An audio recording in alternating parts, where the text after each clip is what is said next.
जय जगदीश हरे। एक तरफ तो आप कहती हो कि हमारे पति ये हैं, बगल में बैठे हैं, और दूसरी तरफ मंदिर में क्या बोलती हो? तुम हो एक अगोचर सबके प्राणपति, स्वामी सबके प्राणपति। और मंदिर से बाहर आई, बोले ये हमारा, ये रहा पति। और अभी मंदिर में कह रही थी सबके प्राणपति आप, और अब कह रही है ये मेरा पति। ये मैया आपकी दो तरह की बातें हो गई कि नहीं? एक तरफ तो आप कहती हो तुम हो एक अगोचर सबके प्राणपति इनके लिए, और दूसरी तरफ कहती हो ये हमारा पति। अब बताओ आप वो वाले पति कि ये वाले पति? असली कौन है? और वो जो घर वाले मंगलसूत्र वाले हैं वो फोटोकॉपी है। क्यों? ओरिजिनल प्रति तो यही है। वो तन का पति है, ये मन का पति है।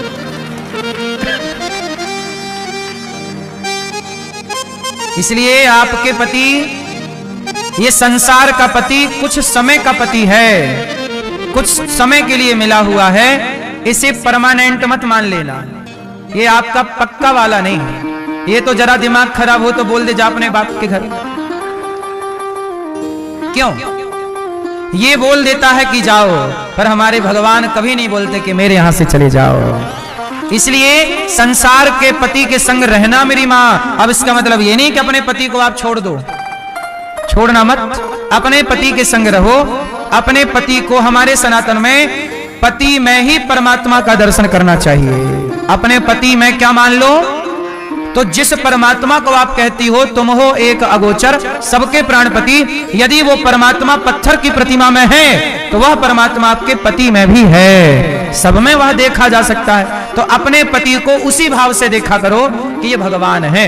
हम संसार के व्यक्ति के साथ रह रहे हैं इस भाव से मत रहा करो, हम भगवान के साथ रह रहे हैं इस भाव से। तू अकेला नहीं प्यारे, राम तेरे साथ में। ठीक है? तो पति में परमात्मा का दर्शन। और पुरुषों के लिए भी यही सिद्धांत लागू हुआ। आपकी पत्नी कौन? आप बताओ, क्या मानते हो पत्नी को? है? अर्धांगिनी। आप क्या मानते हैं अपने पति को? आप पति देवता? अरे यहां देख लो प्रभु, आप अपनी पत्नी को क्या मानते हैं? हैं? क्या कुछ तो बताओ, क्या मानते हैं? लीला देवी हैं? क्या मानते हैं? पत्नी मानते हैं। पत्नी नहीं है ये। हमारे यहां रिश्तों में भी एक बहुत बढ़िया बात है कि पत्नी माने पति को भगवान और पति भी माने पत्नी को भगवान। मतलब हमारे यहाँ ये सोच के मत रहो कि ये स्त्री है ये पुरुष है, ना जी, स्त्री पुरुष के रूप में भगवान ही हमारे साथ है, हर रूप में वही है। यदि पुरुष नारायण है तो स्त्री भी नारायणी है। स्त्री कौन? नारायणी। और पुरुष कौन? इसलिए एक दूसरे में भगवान को ही देखो तो आपके रिश्ते भी निभ जाएंगे और भक्ति भी हो जाएगी, टू इन वन काम हो जाएगा। बात समझ में आई? अलग से ईश्वर की खोज करने की जरूरत नहीं है। जो आपके आसपास लोग हैं उनमें ही भगवत दृष्टि रखना स्टार्ट कर दीजिए, रिश्ते भी निभ जाएंगे, भक्ति भी हो जाएगी। सही है कि गलत है? तो पति में भगवान, पत्नी में भगवान। हमारे यहां तो बच्चों में भी भगवान कहा गया कि बच्चे भगवान का, और केवल बच्चे नहीं, बूढ़े भगवान का रूप है। बच्चे भगवान का रूप बोलो, बोला गया कि नहीं? बच्चे मन के, बच्चे भगवान का रूप, बूढ़े भगवान का रूप, स्त्री भगवान का रूप, पुरुष भगवान का रूप। बचा क्या? सर्वम खलविदम ब्रह्म। यही दृष्टि लाना चाहिए आपको। अच्छा ये बताओ, माटी है कि घड़ा है? सत्ता किसकी है, मिट्टी की कि घड़े की? क्या घड़े में घड़ा है? यदि घड़े से माटी हटा दी जाए तो घड़े में घड़ा बचेगा। जैसे घड़े में सत्ता मिट्टी की है पर व्यवहार में बोला गया भैया एक घड़ा दे दो, व्यवहार में घड़ा है पर वास्तविक में घड़ा वह माटी है।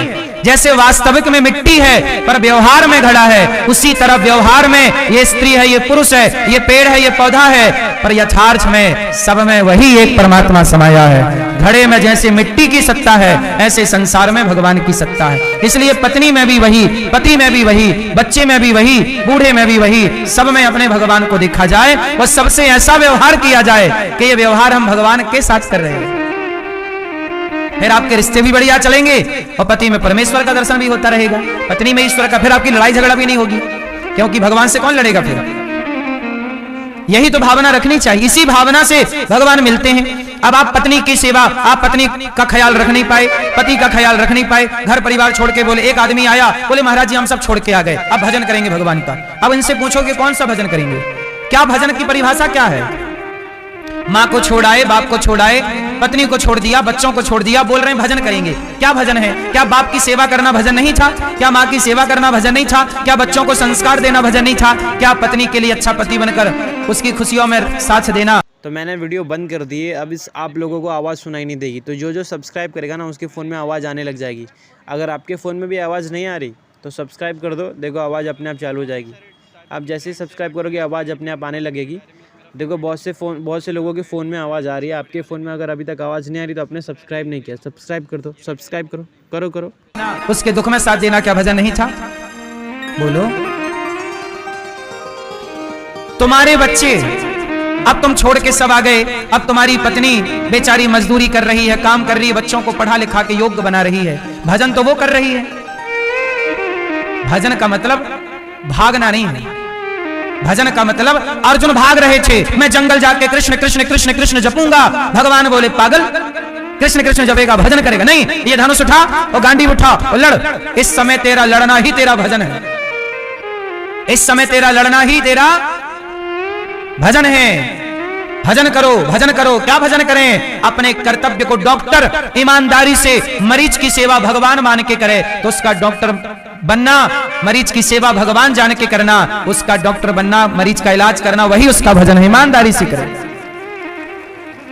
तुम इंजीनियर हो, ईमानदारी से काम करो। तुम एडवोकेट हो, ईमानदारी से सच्चाई को जिताने के लिए केस लड़ो, वही तुम्हारा भजन है। अनिरुद्धाचार्य आपके सामने है, मेरा भजन क्या है? गौरी गोपाल आश्रम में वृद्ध माएं रहती हैं, उनकी सेवा करना, आप आते हैं आपकी सेवा करना, यही मेरा भजन है। अब मैं ये सारा छोड़ दूं और जंगल चला जाऊं तो ये मेरा भजन होगा कि पाप होगा? पत्नी को छोड़ दिया, जिम्मेदारी छोड़ दी, जंगल चले गए और जंगल में भी जाके मोबाइल चला रहे हैं, जंगल में जाके भी मन भटक रहा है। अरे मन को वश में करना अच्छी बात है, पर ये सब काम घर पे भी हो सकते हैं। राम जी कौन से जंगल गए बताइए? सारी साधना सारा सब कुछ घर पे किया। दशरथ जी कौन से जंगल गए? ऐसा भजन किया गृहस्थी में कि भगवान उनके घर पे प्रकट हो गए। इसलिए सबसे बड़ा आश्रम है गृहस्थ आश्रम। कौन सा आश्रम? यदि गृहस्थ आश्रम ईमानदारी से चला लिया आपने तो आप सबको जीत लोगे। माता अनुसुईया का नाम सुना होगा, सारी जिंदगी पति के साथ रही और ऐसे रही कि ब्रह्मा विष्णु महेश परीक्षा लेने आए तो उन्हें बच्चा बना दिया, दूध पिलाया और ब्रह्मा विष्णु महेश को जीत लिया केवल पति की सेवा के बल पर। मैया, पतिव्रता नारी से बढ़कर के कौन होगा? इसलिए तुम्हारा पति नारायण है, तुम्हारी पत्नी नारायणी है। इसी दृष्टि को रखना, इसी से कल्याण होगा। छोड़ने का मतलब है परिवार को नहीं छोड़ना, छोड़ना है तो अपने भीतर की वासनाओं को छोड़ दो। काम, क्रोध, लोभ, मोह, छल, कपट, निंदा, चुगली, ईर्ष्या, द्वेष, ये तमाम कचरा भरा रखा है, क्या ये छूटा? तुम सब छोड़ के जंगल आ गए तो क्या काम छूटेगा? क्या पराई स्त्री को देखकर तुम्हारे मन में चंचलता नहीं आएगी? यदि नहीं आए तो समझ लो काम जीत गए हो। पर फिर भी तुम्हारे मन में चंचलता है, क्रोध है, लोभ है, पैसे के पीछे आपने सब छोड़ दिया, फिर भी पैसे के पीछे भाग रहे हो, तो छोड़ा कहां है फिर आपने? छोड़ने का केवल स्वांग रचा है, छोड़ना इसको नहीं कहते मेरी माँ। छोड़ना बाहर से छोड़ना नहीं होता, भीतर से चीजें छूटें तब छूटना है। इसलिए मुझे लगता है कि ईमानदारी से अपने कर्तव्यों का निर्वहन करिए सब लोग। आप पत्नी हैं तो अच्छी पत्नी बनिए, पति हैं तो अच्छा पति बनिए, पुत्र हैं तो अच्छे पुत्र बनिए, पिता है तो ऐसा बाप बन के दिखाना कि तुम्हारा बेटा ऐसा बने कि दुनिया कहे यार बेटा हो तो ऐसा हो, बाप ऐसा हो कि बेटे को इतना अच्छा बनाए। आजकल अपने बाप लोग अपने बेटों पे ध्यान ही नहीं दे रहे हो। तुम्हारा बेटा सिगरेट पी रहा है, शराब पी रहा है, वो पराई औरत को ताक रहा है, गलत बातें कर रहा है, तो तुम बड़े बाप बैठे हो। काय के बाप हो? एक नंबर के घटिया थर्ड क्वालिटी के पिता हो। ऐसे बाप थोड़ी होते हैं। बाप का मतलब है कि बेटे को श्रेष्ठ बनाए, माँ का मतलब है श्रेष्ठ बनाए, वरना माता शत्रु पिता वैरी ये न वालो ना पाठिता। अब तुम्हारा बेटा किसी लड़की को छेड़ रहा है, तुम्हारा बाप होना सार्थक हो गया? उत्तर दो। तुम्हारा बेटा किसी बहन बेटी को छेड़ रहा, तुम्हारा माँ होना सार्थक हो गया? तुम भजन कर रही हो राम राम राम, और तुम्हारा छोरा वहां लड़कियां छेड़ रहा है। अरे ये राम राम थोड़ा बंद करके और थोड़ा बेटे को संस्कार दे दिया होता, एक अच्छा इंसान बना दिया होता। अब तुम तो राम राम जब के अपना कल्याण कर लोगी, लेकिन तुम्हारा बेटा जब तक धरती पे रहेगा आतंक फैलाता रहेगा। तो तुम आतंकवादी देके जाना चाहती हो क्या इस देश को? हाँ या ना? सभ्य समाज का निर्माण करना माँ बाप का कर्तव्य, यही तुम्हारी भक्ति है, यही तुम्हारा भजन है। तुम जितनी स्त्रियां बैठी हो मेरी माँ, तुम्हारे संतान यदि योग्य है तो तुमसे बड़ा भजनानंदी जीजाबाई, छत्रपति शिवाजी महाराज की मां जीजाबाई ने कैसा बेटा इस देश को दिया, आज तक याद किया जाता है। तुमसे पूछा जाए तुमने क्या दिया? तुम्हारा बेटा वहां सिगरेट पी रहा है कोने में बैठे, ये दिया तुमने? मेरी मां, बच्चों को संस्कार देना यही मां का धर्म है। तुम्हारा बेटा ऐसा बने कि दुनिया देखे सूर्य की तरह चमके, वाह ऐसा बेटा हुआ, ऐसा बेटा, ऐसी बेटी। धन्य है वो झांसी की रानी की मां जिसने ऐसी बेटी को जन्म दिया। झांसी की रानी की मां का भजन यही था, ऐसी वीरांगना को जन्म दे दिया। और तुम्हारी बेटी ससुर पर केस कर रही है, ना ससुर की सेवा कर रही है, ना पति की सेवा कर रही है, ना सास की सेवा कर रही है, केस और कर रही है। और ये तुम्हारी बेटी है, तुम भजन करी वृंदावन जाऊंगी, अपना कल्याण करूंगी। तुम्हारी बेटी वहां सास ससुर को परेशान कर रही है, पति को परेशान, तुम ये भजन कर रही हो। इतने डंडे मारेंगे ना भगवान, अक्कल आएगी तुम्हें। कर्तव्य पूरे हो नहीं रहे तुमसे, भगवान की आड़ में तुम पाप किए जा रहे हो। तुमने अपना कर्तव्य पूरा क्यों नहीं किया? ये सवाल पूछा जाएगा कि नहीं? तुमने बेटी जन्म दी तो बेटी को योग्य बेटी क्यों नहीं बनाई? तुमने बेटा जन्म दिया तो बेटे को योग्य क्यों नहीं बनाया? पूछा जाएगा। सवाल माँ बाप से होंगे। तुम कितना भी भजन कर लो, इस सवाल से भागोगे नहीं। इसलिए मेरी माँ, आपकी संतान यदि योग्य है तो आपका जन्म मृत्यु भजन सब हो गया, और तुम्हारी संतान नालायक। तो मैंने वीडियो बंद कर दी है, अब इस आप लोगों को आवाज़ सुनाई नहीं देगी। तो जो सब्सक्राइब करेगा ना उसके फ़ोन में आवाज़ आने लग जाएगी। अगर आपके फ़ोन में भी आवाज़ नहीं आ रही तो सब्सक्राइब कर दो, देखो आवाज़ अपने आप चालू हो जाएगी। आप जैसे ही सब्सक्राइब करोगे आवाज़ अपने आप आने लगेगी। देखो बहुत से लोगों के फ़ोन में आवाज़ आ रही है, आपके फ़ोन में अगर अभी तक आवाज़ नहीं आ रही तो आपने सब्सक्राइब नहीं किया, सब्सक्राइब कर दो, सब्सक्राइब करो करो करो। निकल गई तो तुम गंगा कितनी बार नहाओ, तुम्हारे पाप धुलने वाले नहीं है। बात सही है, समझ में आई कि नहीं? तुम्हारा भजन कर्तव्य। अर्जुन को क्या कहा? भाग मत। अर्जुन बोला मैं जंगल जाऊंगा तपस्या। भगवान ने कहा नपुंसक मत बन। नपुंसक शब्द का प्रयोग कर रहे हैं भगवान, नपुंसक मत बन, भाग मत, लड़, तेरा धर्म है, लड़, क्षत्रिय है, तू तपस्या नहीं कर सकता, तू युद्ध में खड़ा है, लड़, तेरा धर्म यहां लड़ना है, लड़, भागना नहीं है। भागने भगवान ने नहीं दिया, तुम भाग रहे हो अपनी जिम्मेदारियों से। बेटा बोल रहा है मैं मां की सेवा नहीं करूंगा, काहे नहीं करेगा भैया? क्यों नहीं करेगा? तू कितना भी अब तीर्थ यात्रा कर ले, तू मां की सेवा किया नहीं तो तेरे तीर्थ यात्रा से तेरे पाप धुल जाएंगे। तेरी मां को रोटी तो तूने दिया नहीं, वो तीर्थ यात्रा कर रहा गधा। ये कोई तपस्या साहब? कर्तव्य कर लो भैया, ईमानदारी से। जो कर्तव्य ईश्वर ने अनिरुद्धाचार्य को जो काम दिया भगवान ने, मैं ईमानदारी से कर रहा हूं। मैं अपने कर्तव्यों से भाग नहीं रहा हूं। मैं अपनी मां की भी सेवा करता हूं, अपने पिता की सेवा भी करता हूं, और अन्य माँ आती हैं उन माओं की भी सेवा करता हूं। भाग नहीं रहा हूं मैं किसी से। गौरी गोपाल आश्रम में कोई भी आता, सबकी सेवा, संतों की सेवा, भाग नहीं रहा हूं मैं अपने कर्तव्य में। यही मेरा भजन है, यही मेरी भक्ति है। समझ में आ रही है आपको कि नहीं? मैया क्या बोलती तू? आई? इसलिए दास कहता है कि थोड़ा पैसा ज्यादा कमाया करो, इसलिए कि आपकी एक माँ गौरी गोपाल आश्रम में रहती है, इसलिए कि आपका एक साधु गौरी गोपाल आश्रम में, जो आपके घर में साधु संत आते थे अब नहीं आते, गौरी गोपाल आश्रम में संत लोग आते हैं। इन संतों को थोड़ा अन्नदान किया करो, थोड़ा भोजन बंटवाया करो, आप भी पैसे कमाओ और थोड़ा अन्नदान करो, सेवा करो, इससे पुण्य मिलेगा मेरी। यही कर्तव्य है आपका, यही भजन है। यदि आपने किसी साधु को भोजन कराया तो यही आपके माला जपने का भजन है। सेवा कर दी ना आपने, किसी को भोजन दे दिया। नाम जप करते रहो, काम करते हुए भगवान का स्मरण करो, पर सेवा से भागो मत। सेवा पहला कर्तव्य है। आजकल लोग सोचते हैं भगवान का नाम जपेंगे सब हो जाएगा। नाम जपो, पर नाम के संग सेवा है। सेवा भी ना छूटे, याद रखिएगा। सबके लिए सेवा है, मेरे लिए, आपके लिए, सबके लिए। कोई भी देखो, ये लाइन लगा के संत लोग खड़े हैं, आप भी थोड़ा अन्नदान कर दो कि आज का साधु सेवा आपकी ओर से हो। संतों को भोजन, ये फुटपाथ पर रहने वाले बेचारे फक्कड़ साधु हैं। रिक्शा चलाने वालों की पत्नियां हैं, रिक्शा चलाने वाले गरीब परिवार के लोग रोज भोजन लेने आ जाते हैं। आपकी ओर से साधुओं को भोजन मिल जाए, कितनी अच्छी बात है। एक दिन का नक्षत्र आप कराइएगा। नया वर्ष है, कुछ नया काम कीजिए। गौरी गोपाल आश्रम में अखंड रसोई चल रही है, 30,000 लोग पर डे भोजन कर रहे हैं। सेवा है, इससे बड़ी सेवा अन्नदान से बड़ा क्या होगा। थोड़ा अन्नदान कीजिएगा, करने योग्य है तो कीजिएगा। एक दिन की सेवा आप करो, नियम बनाओ कि हम रोज अन्नदान गौरी गोपाल में करेंगे। गौरी गोपाल रसोई बंटवाएंगे। गौरी गोपाल गुरुकुल में सहयोग कीजिए ताकि आपके सहयोग से बच्चे पढ़ लिख जाएं, योग्य बन जाएं। क्यों जी, क्या सही है? अब बताओ, ये दास अनिरुद्ध आप लोगों से भीख मांग मांग के बच्चों को पढ़ा रहा है, मेरा ये भजन है कि नहीं? बोलो, भजन है?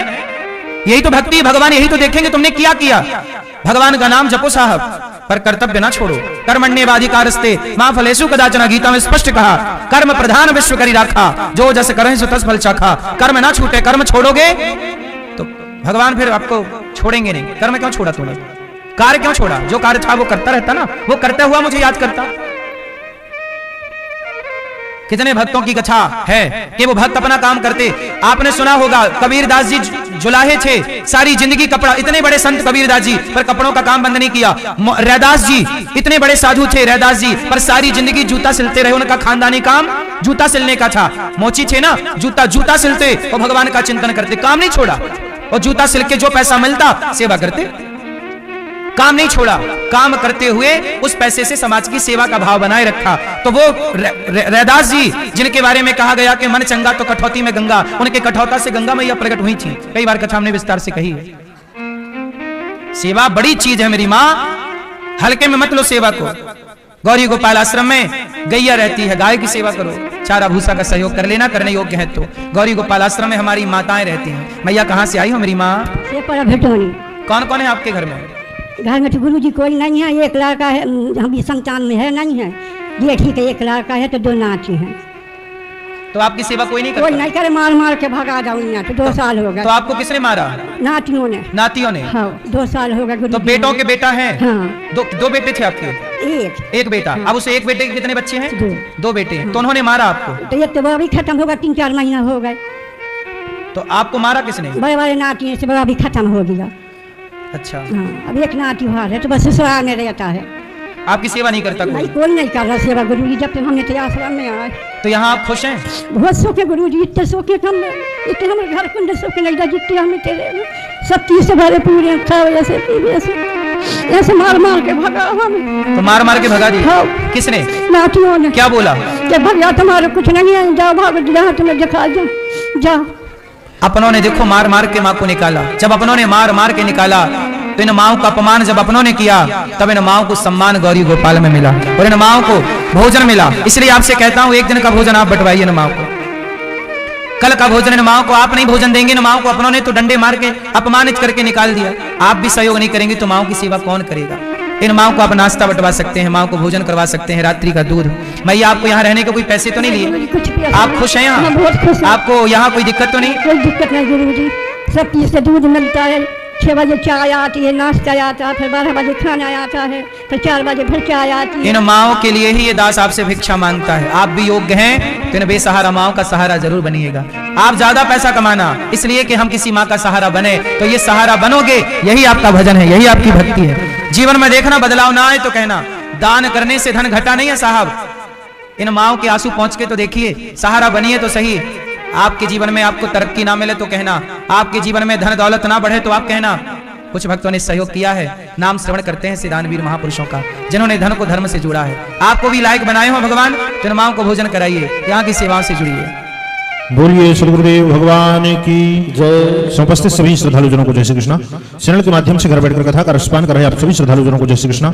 व्यासपीठासीन सेवा की प्रतिमूर्ति पूज्य श्री महाराज जी के चरणों में गुरसा नमन वंदन। आपने अभी सभी ने श्रवण किया कि कैसे जरूरतमंद वृद्धमाताएं यहाँ पर रहती हैं और कैसे पूज्य श्री महाराज जी उन वृद्धमाताओं का ख्याल रखते हैं, उनकी सेवा करते हैं। भोजन चाय नाश्ता से लेकर रहने की, भोजन की, वस्त्र की व्यवस्था से लेकर चिकित्सा की सेवा तक पूज्य श्री महाराज जी उन व्रत माताओं का यहाँ पर सेवा के रूप में यहाँ कार्य करते हैं। और ऐसे सुंदर से कार्य में कुछ महानुभावों ने अपना सहयोग पहुंचाया। आप भी ऐसी सुंदर सी सेवा से अपने आप को बस जोड़ें। संस्था के अकाउंट नंबर टीवी स्क्रीन पर दिख रही है। तो मैंने वीडियो बंद कर दी है, अब इस आप लोगों को आवाज़ सुनाई नहीं देगी। तो जो सब्सक्राइब करेगा ना उसके फ़ोन में आवाज़ आने लग जाएगी। अगर आपके फ़ोन में भी आवाज़ नहीं आ रही तो सब्सक्राइब कर दो, देखो आवाज़ अपने आप चालू हो जाएगी। आप जैसे ही सब्सक्राइब करोगे आवाज़ अपने आप आने लगेगी। देखो बहुत से लोगों के फ़ोन में आवाज़ आ रही है, आपके फ़ोन में अगर अभी तक आवाज़ नहीं आ रही तो आपने सब्सक्राइब नहीं किया, सब्सक्राइब कर दो, सब्सक्राइब करो करो करो। श्री पारिजात अमृतसर पंजाब से 1 लाख रुपए का सहयोग समर्पित रहे हैं। स्वर्गीय मंगलराम, स्वर्गीय श्रीमती चंपा देवी की स्मृति में हरियाणा से 21,000 रुपए, सामर्थ्य जी महाराज से, नेमबती मेरठ से, मंजू देवी पटना से, स्वर्गीय सोनीबाई मोहनता दास जी मेहता दास छत्तीसगढ़ से 11,000 रुपए का सहयोग समर्पित रहे हैं। श्री मल्लूराम कौशिक पुष्पबाई कैलाश छत्तीसगढ़ से 51 रुपए, स्वर्गीय मुकेश कुमार शर्मा जी की पुष्पस्मृति पर दिल्ली से 11,000 रुपए, चंद्रा देवी जी वेस्ट बंगाल से संपूर्ण सेवाओं के लिए 21,000 रुपए, रुक्मणी देवी राजस्थान से गौ सेवा के लिए 25,000 रुपए, गोकुलनाथ महाराज अजमेर से 41 रुपए, निर्मला छत्तीसगढ़ से 3,000 रुपए का सहयोग समर्पित रही। बहुत बहुत धन्यवाद, बहुत बहुत साधुवाद। आप सभी दानदाताओं के लिए हम बिहार जी से प्रार्थना करते हैं कि आप सभी दानदाताओं के घर मां भगवती लक्ष्मी की कृपा बनी रहे। सुंदर सी सेवाओं से आप अपने आप को जोड़े रखें। संस्था के अकाउंट नंबर टीवी स्क्रीन पर दिख रहे हैं। आप अपना सहयोग समर्पित करते हुए मोबाइल नंबर संपर्क कर आप भी अपना नाम दर्ज अवश्य कराएं। पूज्य श्री महाराज जी के आगामी अष्टोत्तर यहाँ पर होने जा रहे हैं 27 जनवरी से 2 फरवरी। आप उसका रजिस्ट्रेशन भी करा सकते हैं। मोबाइल नंबर में संपर्क कर आप अधिक जानकारी ले सकते हैं। व्रत 84 कोर्स 10 से 16 मार्च होने जा रही है। आगामी जो 20 से 26 कथा होने जा रही है जनवरी में प्रयाग के पावनधरा पर, उसमें भी आप पहुंचकर कथा का रसपान कर सकते हैं। आगामी सभी जानकारी के लिए मोबाइल नंबर में संपर्क कर सकते हैं। आइए इसी क्रम के साथ चलते हैं पूज्य श्री महाराज जी के चरणों में। जय श्री कृष्णा, जय श्री राधे। भगवान ने धेनुकासुर का उद्धार किया, कालिया नाग पर कृपा की, प्रलंबासुर पर कृपा की। गोपियों ने सुंदर सा वेणु गीत गाया और फिर भगवान ने गोपियों के वस्त्र चुराए बाद में लौटाए, यज्ञ पत्नियों पर कृपा की और मैया ने 56 भोग बनाए। भगवान ने कहा गिरिराज जी का, इंद्र की पूजा नहीं, भगवान ने कहा गिरिराज जी का पूजन करो। सब भाव से गिरिराज जी की तलहटी पे गए, मानसी गंगा से स्नान कराया और गिरिराज जी की पूजा की। अब आप सब भाव से गिरिराज जी का पूजन करें। पूजा करके इंद्र जब भगवान घर आए, इंद्र ने मूसलाधार पानी बरसाया। खेल ही खेल में भगवान ने गिरिराज जी को धारण किया। बोलिए गिरिराज धरण भगवान की। इसके बाद भगवान की शरण में इंद्र आए, क्षमा मांगी, चरणों में गिर पड़े, गौ माता के दुग्ध से अभिषेक किया। भगवान ने इंद्र को क्षमा किया, गिरिराज जी को स्थापित किया और भगवान को मैया लाड लड़ा रही है, 56 भोग लगा रही है। आओ हम भी भोग लगाएं। आओ भोग लगाओ मेरे मोहन, आओ भोग लगाओ मेरे मोहन, ऐसा भोग लगाओ मेरे मोहन, सब हो जाए मेरे मोहन, ऐसा भोग लगाओ मेरे मोहन, सब हो जाए मेरे मोहन, आओ भोग लगाओ। भाव से गिरिराज धरण में हूँ तेरी शरण, गिरिराज धरण में हूँ तेरी शरण। अगर आप लोगों को वीडियो अच्छी लगी तो यार सब्सक्राइब कर देना और ऐसी वीडियो देखने के लिए सब्सक्राइब एक और बार कर दो यार, क्योंकि सब्सक्राइब करोगे तो हमारी सबसे पहले वीडियो आपके पास आएगी। तो सब्सक्राइब